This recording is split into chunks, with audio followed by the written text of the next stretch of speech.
What happened behind those closed doors in Iran was never supposed to become public. The meeting had been arranged through back channels that neither government wanted to acknowledge. No press pool, no official photographers, no advance notice to the agencies that would normally track a visit of this magnitude. Just a small delegation that landed quietly and disappeared into a building that had been swept for surveillance devices 3 times before they arrived. J.D. Vance walked into that room carrying something heavier than a briefcase. He carried the weight of an intelligence assessment that had been circulating at the highest levels of the American government for weeks.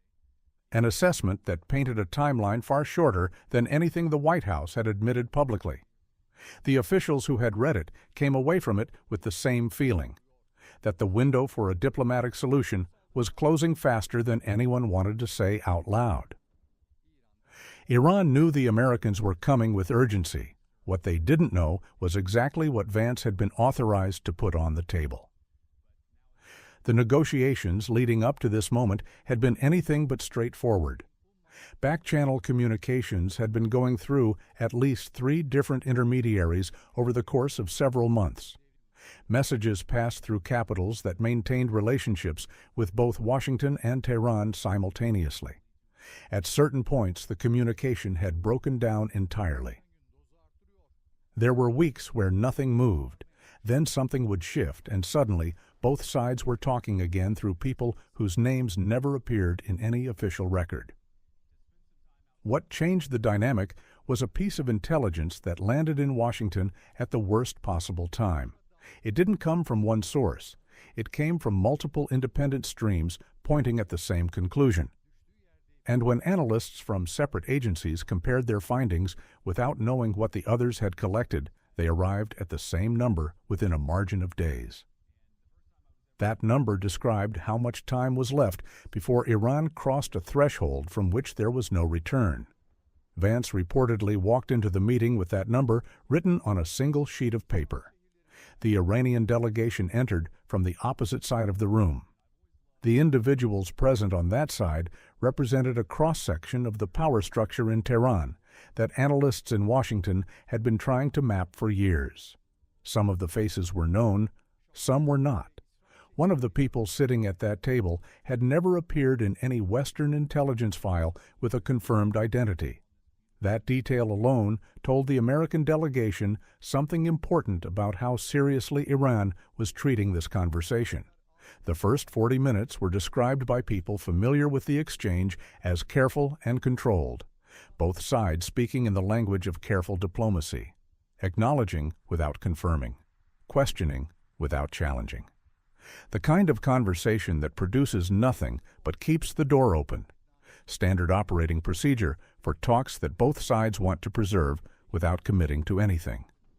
Then the tone changed. It changed because of something the Iranian side put forward that none of the Americans had anticipated, not in the briefings beforehand, not in the intelligence assessments, not in any of the back-channel communications that had preceded this meeting by months. It came in the form of a document, a single page, handed across the table without introduction and without explanation, as if both parties were supposed to already know what it contained. Vance looked at it for a long time without speaking. The document was not a treaty proposal. It was not a formal diplomatic offer in any recognizable sense. What it contained, according to people who were later briefed on its contents, was a conditional framework that Iran had never officially communicated to any American administration before this moment. A framework that acknowledged certain American concerns directly, that used language which suggested someone in Tehran had been listening very carefully to internal American discussions about what a successful outcome would need to include. The question that raised was obvious. How did they know what to write? But that was the second question. The first question was whether what they had written was real, whether the condition they had attached to their framework was something they actually intended to honor, or whether it was constructed specifically to create the appearance of movement without producing any. That distinction mattered enormously, because the condition itself, if genuine, represented something that no Iranian government had ever been willing to put on paper before. Vance set the document down. He looked across the table. And then he asked one question. Everyone in the room understood why that question mattered. Because the answer to it would determine whether what they were looking at was a genuine opening or an extraordinarily sophisticated attempt to delay the kind of action that Washington had been quietly preparing for months. The room was still in the way that rooms only get still when everyone present understands that the next word spoken will carry consequences that extend far beyond the walls around them. The answer came after a pause that lasted long enough to make the American delegation uncertain whether an answer was coming at all. And what was said did not match what American intelligence had predicted, not in its framing, not in its specifics, not in the underlying logic that it revealed about Tehran's actual position versus the position they had been projecting publicly for the international community to observe. The gap between those two things was significant enough that at least one member of the American delegation reportedly asked for clarification because they wanted to make certain they had understood correctly. They had understood correctly. What followed that exchange was described as the most substantive portion of the meeting. The careful diplomatic language fell away, and what replaced it was a conversation that moved faster and went deeper than either side had formally prepared for. Documents were referenced. Specific dates were mentioned. Numbers were spoken aloud that had not appeared in any public statement from either government.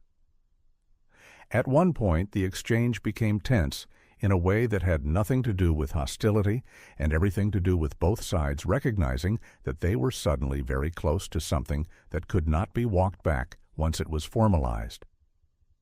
That tension is important to understand because it reveals something about what was actually at stake in that room. This was not a conversation about the distant future. This was a conversation about decisions that were weeks away from being irreversible. The Americans knew it. The Iranians knew it. And the document sitting on the table between them had just made it impossible for either side to pretend otherwise. There was a moment somewhere in the third hour where the atmosphere shifted again. People briefed on the meeting describe it as the point where both delegations seemed to simultaneously recognize that they had gone further than their respective governments had officially authorized them to go. Not in terms of commitment, but in terms of candor, in terms of what each side had revealed about what they actually believed versus what they had been saying publicly. That kind of candor carries its own weight. It creates a record that both sides now share. And both sides understood that the record from this meeting would be handled with extreme care going forward. The meeting ended without ceremony. No handshakes photographed. No statement drafted. No indication given to the staff waiting outside that anything of consequence had occurred. The two delegations left through separate exits at staggered intervals. The building returned to its normal appearance within an hour. Anyone watching from outside would have seen nothing unusual. The city had no idea what had just been agreed to inside those walls, or more precisely, what had been conditionally offered, what had been conditionally received, and what single obstacle now stood between that conditional exchange and something that would require the formal machinery of two governments to process in ways that could no longer be kept from the public indefinitely. That obstacle is not technical. It is not a matter of policy language or diplomatic precedent. It is a matter of trust across a history that has given both sides every reason to doubt the other's intentions at the moment of decision.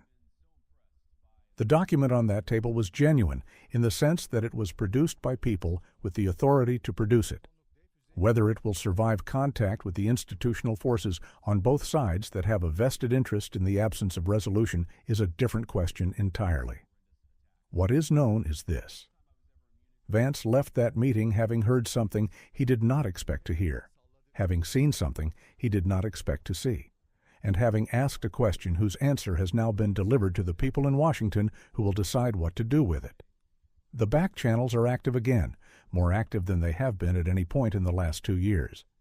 The intermediaries who went quiet during the weeks before this meeting are communicating again with a frequency that people who monitor these things have described as notable, not conclusive, but notable. There is something else that has not been reported anywhere.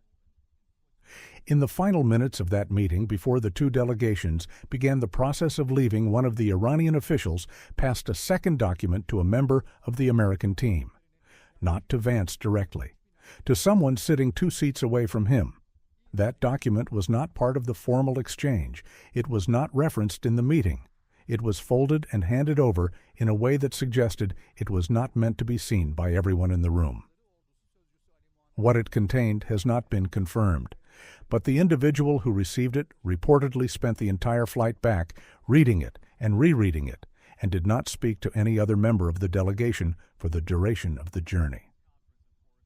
That detail matters because it suggests the formal meeting was not the only channel through which something was communicated that day.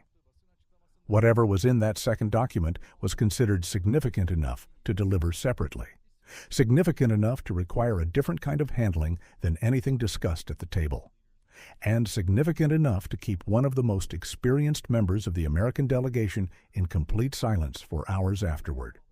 Washington is now sitting with 2 things it did not have before this meeting: the answer Vance received to the question he asked out loud, and whatever was written on that second page that was never meant for the table. The next move belongs to Washington. The timeline that Vance carried into that room on a single sheet of paper has not changed. It is still counting down. What has changed is that there is now something on the other side of that countdown that was not there before this meeting took place. Whether it is enough is the only question that matters now. And the answer to that question will not come from a press conference. It will not come from an official statement.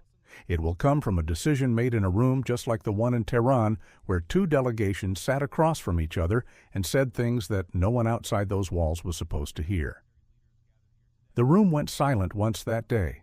Whether it happens again depends entirely on what Washington does next.